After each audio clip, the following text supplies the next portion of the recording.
আসসালামু আলাইকুম, শুভ সকাল। আজকে আমি তেলাপিয়া মাছের ভর্তার সহজ রেসিপি করে দেখাবো। আমরা কত রকমের ভর্তা তো বানিয়ে থাকি, কিন্তু তেলাপিয়া মাছের এরকমের ভর্তা না খেলে বুঝতেই পারা যাবে না কতটা মজা। আমি 3টা তেলাপিয়া মাছ ধুয়ে লবণ হলুদ মেখে নিয়েছি।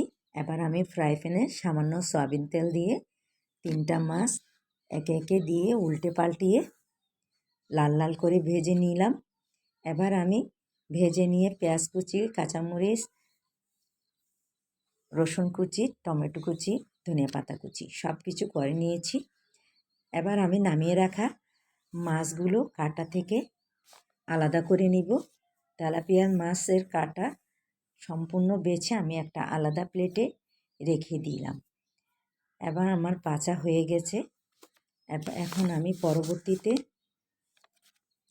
একটা কড়াইতে সয়াবিন তেল দিয়ে একে একে সব পেঁয়াজ কুচি, রসুন কুচি, কাঁচামরিচ কুচি সব কিছু ভেজে নেব। এখন আমি কড়াইতে সয়াবিন তেল দিয়ে পেঁয়াজ কুচি, রসুন কুচি, সামান্য লবণ দিয়ে একটু ভাজা ভাজা করে নিব।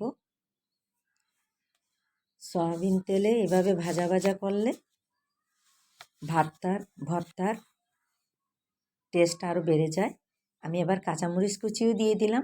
কাঁচামরিচ কুচি দেওয়ার পরে ফুটে উঠেছে, একদম তাড়াতাড়ি আমি ঢাকনা দিয়ে দিয়েছিলাম। আপনারাও এভাবে ঢাকনা দিবেন। এবার টমেটো ভর্তাও দিয়ে দিলাম। টমেটো কুচিটাও দিয়ে আমি একটু ভালোভাবে নরম নরম ভর্তার মতো করে নিব, তাহলে খেতে অনেক ভালো লাগবে। সব কিছু আমি ঢেলে নিয়েছি প্লেটে। ঢেলে নিয়ে টালা জিরা গুঁড়া দিয়ে দিলাম 1 চামচ, কুচি করা ধনিয়া পাতা কুচিয়ে দিলাম।